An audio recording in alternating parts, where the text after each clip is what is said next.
are now reacting to SM Entertainment's new supergroup called GOT, which stands for Girls on Top. Girls on Top is a rotating group. You'll be reacting to the debut of their subunit called Got the Beat, which includes members from already existing groups Girls' Generation,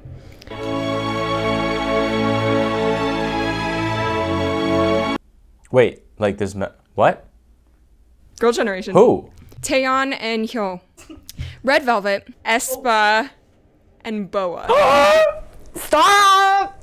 This is gonna be a good group. You'll be reacting to a live stage of their debut song called Step Back, and in fact, it's time for your computer to say step back to malware and hackers with our sponsor today, NordVPN. More on NordVPN in exactly 7 seconds. Which is composed by Yoo Young-jin, Dem Joints, Taylor Monet Parks, Ryan S. Jun, while the lyrics were written by Yoo Young-jin. So you may be wondering, what is a virtual private network? It's a program that you can download to your computer and use to mask and protect your presence online so that you're hidden from anyone you want to be hidden from. For example, want to pretend you're from a different country and gain access to new countries' Netflix libraries? Sure, no problem. On top of that, with NordVPN's latest feature, Threat Protection, NordVPN will protect you from unwanted ads, trackers, and infected files you may have accidentally downloaded to your computer. We have a very special deal for you. Click on the link in the description or go to NordVPN and use the promo code ReacttotheK to get a 2-year plan plus 1 full month of free use. Thanks again to NordVPN for sponsoring this video. Now back to our reaction. Cue the countdown. 3,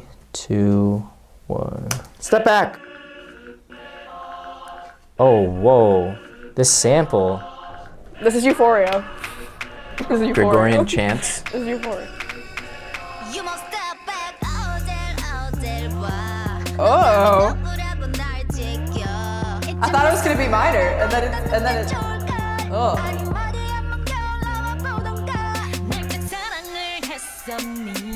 What in the world? That's so out. That's kind of rad. I kind of like that a lot.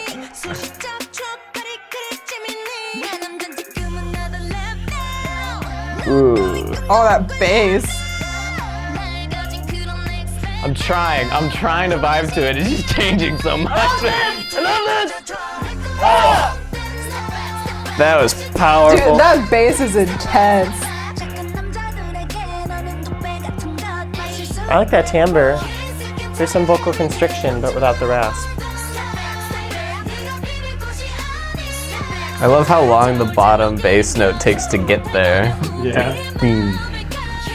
it's like almost until it's already the next chord. That's going. Hey, we love the text. Oh, I can't even talk. There's so many things happening that if I say something, I'll miss something. Ooh. Whoa. Ooh, Okay. I like the rhythm there. Yeah. Triplets, man.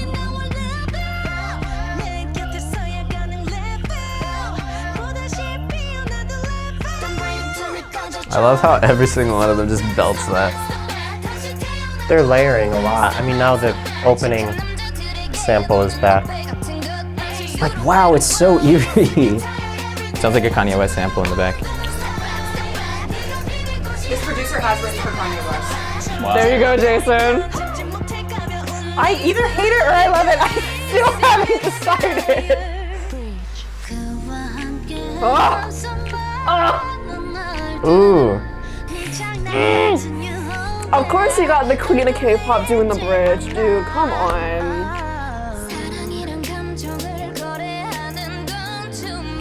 Ooh, that riff in the bass. Ooh. Yeah, that's a voice. That was very interesting.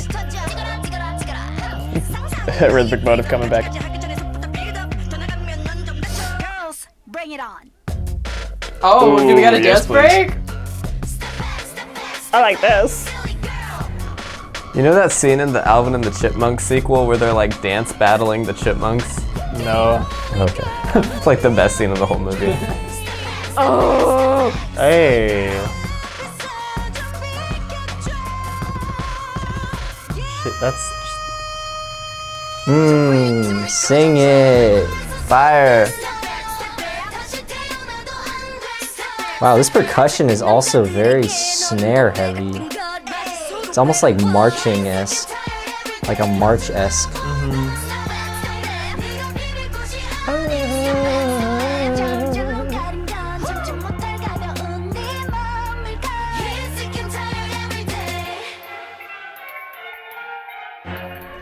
That sample is so out. So what is that? It's so distorted. I love it. Yeah, what is that? God. It sounded like a drunk steel drums player. It's actually like scaring me. Yeah, I don't understand literally. why. It's like actually so eerie and it's so out of nowhere. It's so creepy. Like that's the music I imagine I'll be murdered to. At the end of that sample, it's like, yeah, they have like this like dissonance there where it goes, Might be a 7-tone. but then it goes into just this like brass hit on an F where it's like in the middle of this like them singing and stuff, and it's just like I don't know. I think it could be like incredibly distorted. I don't know if it's an orchestra. I don't know if I hear like a string sound, but to me it gives me like the vibes of like a 1930s soundtrack to like a silent film, like just that kind of distortion on like either an organ or a piano. That's rad. What is that from? It sounds like it's from like a elementary school like band or so like. I don't know, you know, like Like it's the so, flute's playing like all the wrong notes. Yeah, and it's like boop, beep, bloop, bloop, beep, bloop, No, I think it was beep. just violins. It sounded like a chamber I thought group. I heard like some flutes and maybe some like percussion bells or something. No, it Or, sounds like a maybe it bad is just- recording, It's or just like really distorted recording. yeah. So it's just distorted strings, and then they like shelved it, which means getting rid of all the top frequencies. So it kind of sounds like it's in a telephone. It's also really impressive because I think throughout this entire song they've made like a very like defined atmosphere. And with that little section, it completely like takes you out of it, but in like a really good and specific way. Cause it kind of alerts your senses, like something is very different and very weird. And then it immediately goes back into that kind of like that Mellotron vocal track with that 808 that's like and the drums that are very snare-like. And it only brings up that little thing like twice in the verses. It's honestly messing with the audience's expectations of atmosphere and of tonality and of like all of those things. And I think that's why there's such like a visceral reaction, because it like makes you like scared. You don't know when it's gonna come back. Like that's really cool. It's the tough one because the music, it was incredibly disorienting. I think that the choice of samples were really interesting. But then on top of those, there was a very bare instrumentation on the back. There were times when I wanted there to be like, you know, stability and like the rhythm and bass or something, and it was just like hi-hats on offbeats and stuff, and this weird steel drum guy and whatever, like it was just there were some moments where it really just kind of like twisted your expectations, and then it brought you into a whole new sonic area, and you're just like, okay, and then it keeps twisting your expectations, and then pretty bridge, and then, you know, it's like, it was really disconnected, but I think that was meant to be, like, I feel like those were choices to create like different, you know, realms of sound. Oh my god. That's like such a crazy group. I think that's the first song that like from, well, I don't know, I don't remember what I reacted to, but like this really hyped me up for some reason. Like I think it's because of the possible sampling in the background. Yeah, just the distorted like drunk steel drummer. I love that. I love that. Is that the new coin term for it? I think it's like they distorted some voices. Yeah, I want to listen to that again and figure it out. I love that. That was sick. Yeah, there was distortion on every single one of their voices. It's a cool touch, but like your ears get fatigued at like 16K, so it's kind of dangerous to do that on every vocal, especially when there's so many singers. But like it kind of works because there's kind of stripped back instrumentation. I liked like the effects. My only thing is that like it sounds kind of empty. I think maybe what they were trying to do was fill the sound out with the vocalists because there's so many. There was a lot of just them playing the same or singing like the same thing. And I don't know. I wanted more. I wanted a little bit more. Yeah. I think that the bass also, like, it wasn't super bassy. Yeah, it wasn't. It was kind of like a mid-range. No, like bass. it was a like I think it was a saw wave, but it was just like. It just kept sliding around. Yeah. Right? But like if there's a bit more body to that, I think that could have helped. But I liked like some of the like melodic lines though. I thought that they were really nice. They were like belting them out too. Like, Yeah, like they make it just seem really easy, right? But like that's literally that's like the chorus. Like that's an F, and they're just like, Whatever. it's fine. I mean, there's harmony there. Yeah, I really think it's just that weird synth line. Like, like it's in a different key. Like I'm pretty sure it's an F sharp major on top of F. F major. Not really. No, like Wait, the what? synth. What? Oh, that thing. Yeah. I don't know if it was supposed to be in the same key. If it was just enough out of tune. I think by choice. I think the chanty thing was supposed to be a little out of tune. It seemed really dissonant with the singers, just in terms of timbre and energy, and it was always present. Well, like almost always present when the singers were doing like a really powerful, focused melody, and I couldn't really focus on the singers because of that. So I didn't really feel like, wow, this is really awesome. And they're really supported by the back, like the instrumentals. That's the part that kind of reminded me of aespa a little bit, where I felt like aespa had a lot of sounds and like a lot of, I don't want to say like out of tune, but definitely like explorative, like key instrumentals going on. Because I remember that was one of the reasons why I didn't super love Savage the first time that I listened to it, because I was like, I don't know about it, because like some of the sounds I don't really like. So this might be one of those songs where I have to listen to it like 2 or 3 times and then be like, oh, this groove I really like here, like this elements, and also her voice is super awesome. Yeah. I think I recognized like one girl from Girls' Generation. I was like, I couldn't recognize faces, it's been too long.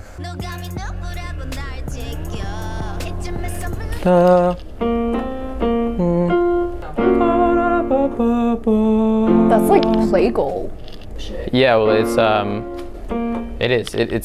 Plagal. It's B flat minor to F. Right. So it's just like sing the melody. I think that's something like that. I don't know. Okay, so it's Plagal motion. That's why I almost felt it a little bit churchy. It was Yeah, like, I felt it very churchy too. So that's it right there. Is Plagal. Plagal motions are incredibly churchy. It's the 4 chord to the 1 chord.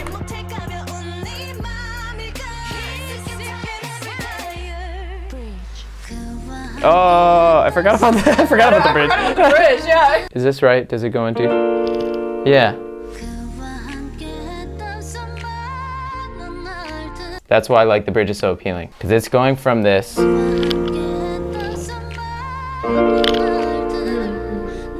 It's got like this F sus4 quality, and she's using B flat minor, which this whole time it's been B flat minor, F, B flat minor, this Plagal thing that's kind of haunting.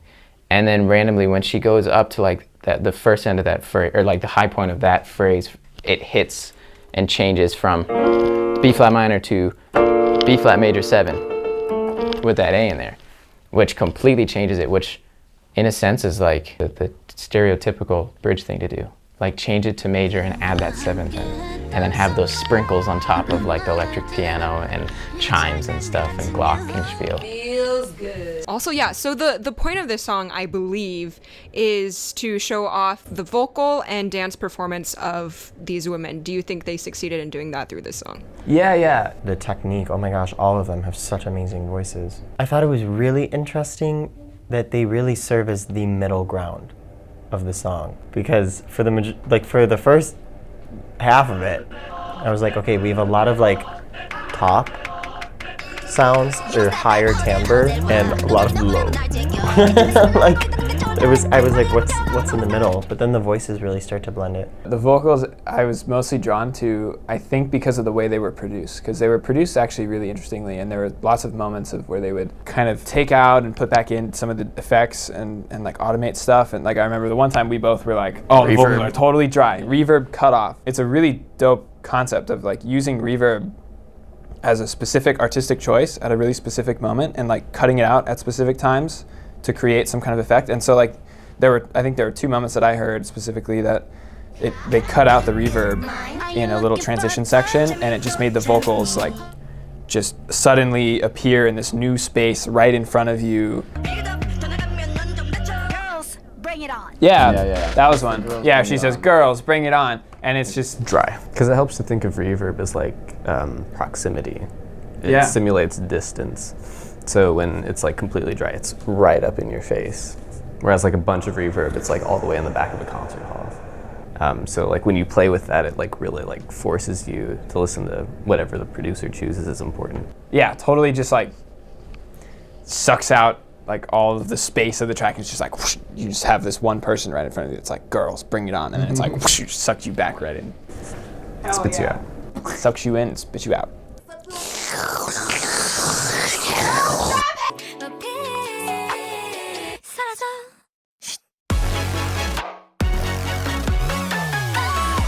They're all called GOT the Beat, so I'm very interested to see what the other subdivisions lean into. If this is supposed to be them leaning into Subunits? subdivisions. Subdivide.